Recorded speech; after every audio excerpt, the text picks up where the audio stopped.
Oke, baiklah. Assalamualaikum warahmatullahi wabarakatuh.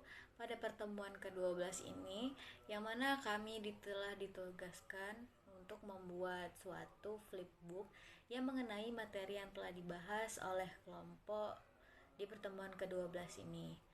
Nah, di sini kami telah membuat flipbook dan akan memaparkan hasil dari flipbook kami yang berjudulkan mengenai diskusi inovasi pendidikan, yang mana di sini kami beranggotakan 4 orang, yaitu saya Sakina Amira, lalu ada Adiela Fitriananda, lalu ada Rania Yunila, dan yang terakhir itu Isi Soleha.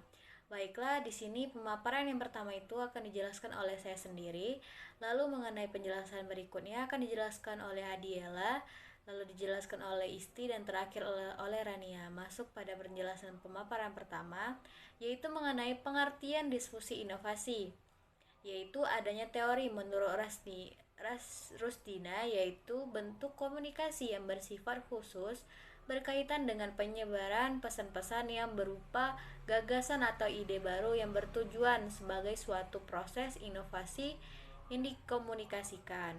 Lalu teori kedua yaitu menurut Nasucha, yaitu proses mengkomunikasikan untuk memberikan suatu pengertian dalam bidang pendidikan kepada sistem sosial yang berlangsung sepanjang waktu agar tercapainya suatu pemahaman yang dapat diterima dalam kalangan masyarakat.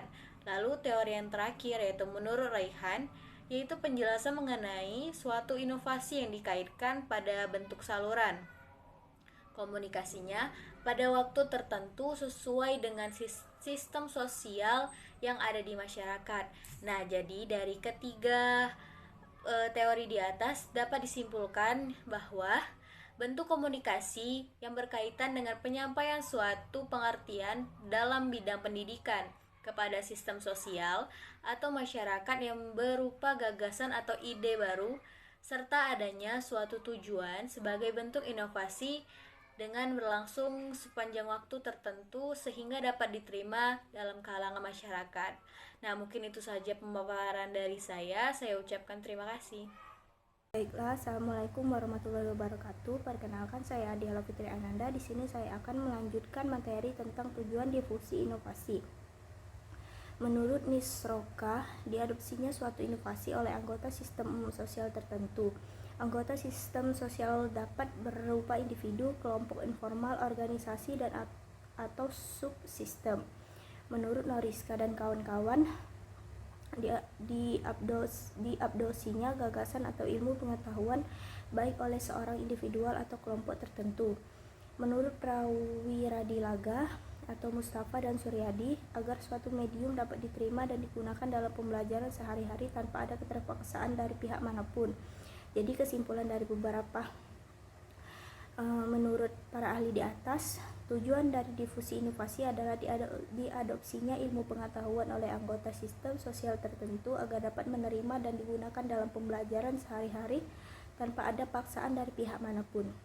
Baiklah, materi selanjutnya yaitu tentang elemen pokok difusi inovasi. Inovasi ialah suatu ide, barang, kejadian, metode yang diamati sebagai suatu yang baru bagi seorang atau sekelompok orang, baik itu berupa hasil invensi atau discovery yang diadakan untuk mencapai tujuan tertentu. Suatu inovasi dalam proses difusi terbuka kemungkinan terjadinya perubahan atau reinvention, dan para penerima inovasi bukan berperan secara pasif, hanya sekedar menerima apa yang diberikan. Dalam hal ini, dari mulai tahun 1970, para ahli mempelajari difusi mulai memperhatikan adanya reinvention, yaitu inovasi yang diubah atau dimodifikasi oleh para pemakai dalam proses penerimaan dan penerapannya. Yang kedua, komunikasi dalam pembicaraan difusi inovasi diartikan sebagai proses pertukaran informasi antar anggota sistem sosial atau warga masyarakat, sehingga terjadi saling pengertian antara satu dengan yang lain. Dan yang ketiga, waktu adalah elemen yang penting dalam proses difusi, karena waktu merupakan aspek utama dalam proses komunikasi. Waktu tidak nyata berdiri sendiri terlepas dari suatu kejadian, tetapi waktu merupakan aspek dari suatu kegiatan. Sistem sosial ialah hubungan atau interaksi individu atau unit dengan bekerja sama untuk memecahkan masalah guna mencapai tujuan tertentu. Anggota sistem sosial dapat individu, kelompok informal, organisasi, dan subsistem yang lain. Berbeda sistem sosial akan berbeda pula dengan proses difusi inovasi, walaupun mungkin dikenalkan dan diberi fasilitas dengan cara dan perlengkapan yang sama. Baiklah, perkenalkan, nama saya Isti Soleha. Di sini saya akan menjelaskan mengenai materi implementasi difusi inovasi yang kami masukkan di dalam Flipbook. Dalam implementasi difusi inovasi sendiri itu mempunyai 4 elemen atau 4 poin. Yang pertama yaitu ada esensi inovasi itu sendiri. Inovasi di bidang pendidikan merupakan suatu ide atau gagasan praktek atau objek benda yang disadari dan diterima sebagai suatu hal yang baru oleh seseorang atau kelompok untuk diadopsi. Dalam kaitannya dengan esensi inovasi, paling tidak ada 3 hal yang berkaitan erat, yaitu teknologi informasi dan pertimbangan ketidakpastian dan reinovasi. Untuk poin kedua yaitu mengenai saluran komunikasi. Komunikasi merupakan suatu yang berkaitan dengan siapa yang mengatakan atau mengemukakan, dengan saluran komunikasi apa, kepada siapa, dan dengan dampak apa. Saluran komunikasi ini dapat diklasifikasikan pada 2 hal. Yang pertama yaitu komunikasi homofil dan komunikasi heterofil. Untuk poin ketiga yaitu mengenai waktu dan proses penerimaan. Proses keputusan inovasi pada hakikatnya adalah suatu proses yang dilalui individu atau kelompok, mulai dari pertama kali adanya inovasi, dilanjutkan dengan keputusan sikap terhadap inovasi, penetapan keputusan untuk menerima atau menolak implementasi inovasi, dan konfirmasi atas keputusan inovasi yang dipilihnya. Untuk yang keempat yaitu sistem sosial. Beberapa hal yang dikelompokkan sebagai bagian atau unit dalam sistem sosial kemasyarakatan antara lain yaitu individu, anggota masyarakat, tokoh masyarakat, pemimpin formal, tokoh agama, kelompok tertentu dalam masyarakat, kesemuanya secara nyata baik langsung atau tidak langsung mempengaruhi dalam proses difusi inovasi yang dilakukan. Perkenalkan, nama saya Rania Yunila. Di sini saya akan menjelaskan tentang hambatan dalam difusi inovasi. Terbagi menjadi 3, yaitu yang pertama hambatan psikologis. Jenis hambatan ini dengan memilih satu faktor sebagai satu contoh, yaitu dimensi kepercayaan, keamanan, dan kenyamanan, versus ketidakpercayaan, ketidakamanan, dan ketidaknyamanan.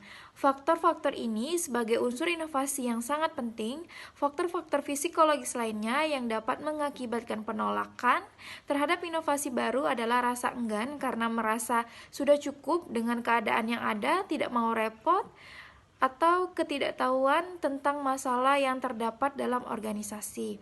Jika sebuah inovasi berimplikasi berkurangnya kontrol. Baiklah, yang selanjutnya yaitu hambatan praktis. Hambatan praktis adalah faktor-faktor penolakan yang lebih bersifat fisik. Faktor-faktor tersebut adalah waktu, sumber daya, dan sistem.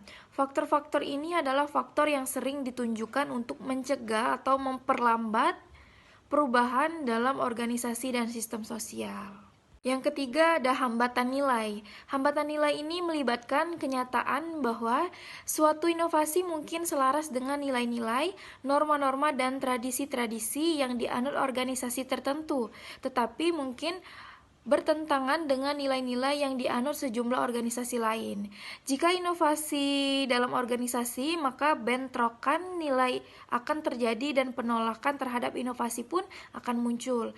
Berbicara tentang penolakan terhadap perubahan atau terhadap nilai-nilai dan pendapat yang berbeda. Dalam banyak kasus itu tergantung pada definisi yang digunakan. Di dalam flipbook kami menyantumkan beberapa gambar. Nah, di sini ada pembelajaran yang inovatif. Ini termasuk dalam inovasi pembelajaran. Mulai dari pembelajaran melalui daring atau online seperti via Zoom, via Google Meet, dan sebagainya. Lalu untuk media ini juga termasuk pembelajaran yang nantinya inovatif. Di sini ada pembelajaran sekolah di masa era new normal. Untuk bawahnya ada pelajar Pancasila. Nah, untuk yang ketiga ini, halaman ketiga, ada media pembelajaran yang dapat digunakan untuk mempermudah pendidik memberikan kepahaman kepada peserta didiknya. Yang ketiga itu ada Merdeka Belajar.